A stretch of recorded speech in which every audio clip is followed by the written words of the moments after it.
वंदे मातरम। आप इस वीडियो में जानने वाले हैं कि अंडाणुजनन की प्रक्रिया क्या है, अंडाणुजनन कैसे होता है मादा में, यानी कि कैसे होता है। तो इसके लिए सबसे पहले आपको अंडाणुजनन की प्रक्रिया को परिभाषा को पहले समझ लेते हैं। तो आइए परिभाषा को समझते हैं। देखिए, परिभाषा कुछ इस तरह से है। एक परिपक्व मादा युग्मक के निर्माण की प्रक्रिया को अंडाणुजनन कहते हैं।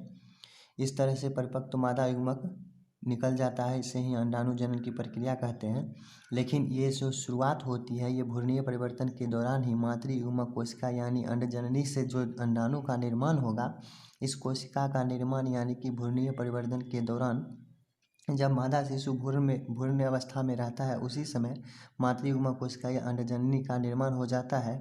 लेकिन जन्म के बाद यानी कि जब उस बेबी का जन्म हो जाता है, उसके बाद मातृ युग्मक कोशिका या अंडजननी का निर्माण नहीं होता, सिर्फ इसमें विभाजन शुरू होता है, जो कि लाखों करोड़ों की संख्या में ये अंडजननी कोशिका बन चुके होते हैं। इसमें सिर्फ जन्म के बाद विभाजन ही होगा। इससे पहले वाले वीडियो में आपको मैं शुक्राणु जनन के बारे में पढ़ाया था, जो कि शुक्राणु का निर्माण कैसे होता है, उसको आप जाकर देख लीजिएगा। पार्ट 2 वीडियो है, अच्छी तरीक़ा से उसको देख लीजिएगा। पार्ट 3 वीडियो में आपको मादा जनन तंत्र के बारे में अच्छे तरीक़ा से बता दिया हूँ, उसको भी जाकर आप देख लीजिएगा। उस वीडियो का लिंक आपको डिस्क्रिप्शन में और ऊपर आई बटन में भी मिल जाएगा, जाकर देख लीजिएगा। चलिए, आप मातृ युग्मक कोशिका यानी अंडजननी में विभाजन करेंगे, उसके बाद अंडाणु का निर्माण करेंगे। आइए विभाजन को शुरुआत करते हैं। विभाजन कुछ इस तरह से होता है मातृ युग्मक कोशिका या अंडजननी ओगोनिया में।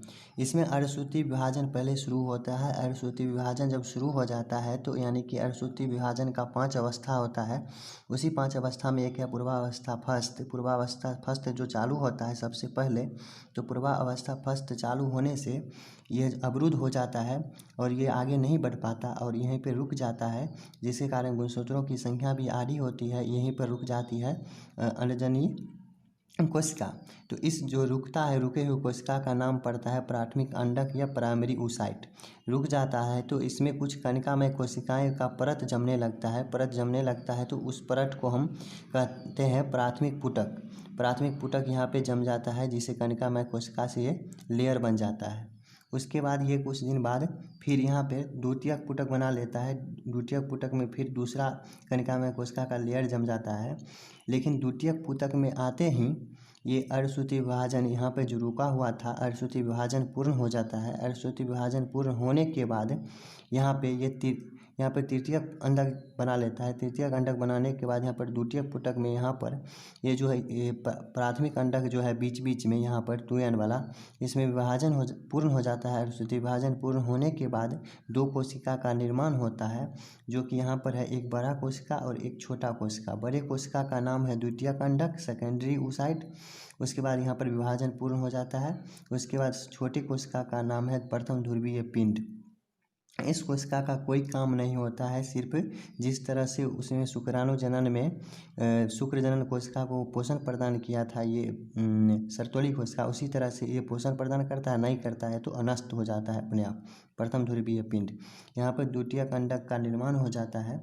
उसके बाद द्वितीयक अंडक का निर्माण होने के बाद यहाँ पे ये तृतीयक पुटक जो है, तृतीयक पुटक ये विकसित होकर बना लेता है एक परिपक्व पुटक या ग्राफीय पुटक या ग्राफियन फॉलिकल। यहाँ पे मोटा ताज़ा बना लेता है। मोटा ताज़ा बनाने के बाद यहाँ पर द्वितीयक अंडक जो है, यहाँ द्वितीयक अंडक के चारों तरफ एक लेयर का निर्माण हो जाता है। लेयर का निर्माण हो जाता है जो कि है जोना पुलिसोडा। उसमें जो शुक्राणु जनन में जो शुक्राणु का निर्माण हुआ था, उसके ऊपर सिर वाले भाग पर जो एक्रोसोम का लेयर बना था, वही लेयर काम करता है इस जोना पुलिसोडा के लेयर को विभेदित करके निषेचन के टाइम, यानी कि एम्बुलरी एस्टमस जंक्शन पर जो होता है गर्भाशय के अंदर, वहाँ पर इस चीज़ का ज़रूरत पड़ता है एक्रोसोम का, वहाँ पे शुक्राणु में जो बना था। उसके बाद यहाँ पे जोना पुलिसोडा का लेयर ही बना लेता है अपना सुरक्षा के लिए सिक्योरिटी पर्पस के लिए। यहाँ पर जोना पुलिसोडा का लेयर बना लेता है। उसके बाद कुछ दिनों के बाद यहाँ पर ये फट जाता है जोना पुलिसोडा और अंडाणु बाहर आ जाता है। उसके बाद अंडाणु के बाहर आने के बाद यहाँ पे जो आप गर्भाशय वाला फिगर में देखे होंगे, नहीं देखे हैं तो आइए देख लेते हैं। यहाँ पर जो झालर टाइप का बना हुआ है ये अंडाणु को पकड़ने के लिए बना है। यहाँ पर जो अंडाशय है दोनों तरफ यही में जो अंडाणु का निर्माण अभी हो रहा था हो गया है, अंडाणु का निर्माण हो गया है। उसके बाद यहाँ से जो ये झालर टाइप का है ये गर्भाशय में यहाँ पर जो आएगा एम्ब्युलरी स्टमस जंक्शन पर, इसी के माध्यम से आएगा उंगली नुमा संरचना के माध्यम से। ये जो देख रहे हैं पूरा कंप्लीट फिगर ये आपको पार्ट 3 में मिल जाएगा। वो वीडियो आप जाकर देख लीजिएगा, उसका लिंक आपको डिस्क्रिप्शन में और ऊपर आई बटन में दिया गया है, वहाँ पर जाकर देख लीजिएगा तो अच्छा तरीक़ा से समझ में आ जाएगा। ये झालर के माध्यम से यहाँ पे पकड़ते हुए यहाँ पर तुम्बिका स्टमस जंक्शन पर आ जाता है। उसके बाद यहाँ पर इस तरह से शुक्राणु जाता है यहाँ पर, उसके बाद निषेचन क्रिया पूर्ण होती है। यहीं से ये झालर के द्वारा पहुँचता है। तो आइए उस अंडाणु के बारे में समझते हैं।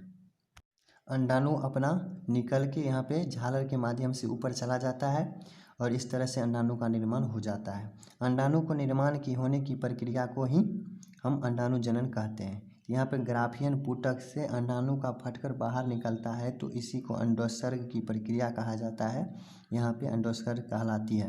ये एग्जाम में हो सकता है बार बार पूछ देता है, अंडोत्सर्ग की प्रक्रिया क्या है उसका परिभाषा आप इस तरह से लिख सकते हैं। ग्राफियन पुटक से अंडाणु का फटकर बाहर निकलना ही अंडोत्सर्ग कहलाता है। आई होप कि इस प्रक्रिया को आप अच्छी तरीके से समझ गए होंगे। अंडाणु जनन की प्रक्रिया किस तरह से अंडाणु बाहर निकलता है, इस तरह से आपका युग्मक जनन की प्रक्रिया जो शुक्राणु जनन और अंडाणु जनन की प्रक्रिया थी वो अच्छी तरीके से समझ में आ गया होगा। इसका 4 वीडियो पूरा एकदम फुल ट्यूटोरियल के साथ बना है। इसके साथ 4 वीडियो हो गया है। चारों वीडियो को आप अच्छी तरीके से देख लीजिएगा। आपका युग्मक जनन की प्रक्रिया यानी कि शुक्राणु जनन और अंडाणु जनन की प्रक्रिया अच्छी तरीके से समझ में आ जाएगा। और ये अंडाणु जनन की प्रक्रिया भी आपको समझ में आया होगा, और समझ में आया होगा तो वीडियो को लाइक कर दीजिएगा और हो सके तो शेयर कर दीजिएगा। और नए चैनल पर नए आए हैं तो चैनल को सब्सक्राइब कर लीजिएगा। और फिर मिलेंगे आपके साथ नेक्स्ट वीडियो में नेक्स्ट टॉपिक के साथ, यानी आइए तब तक के लिए जय हिंद, वंदे मातरम।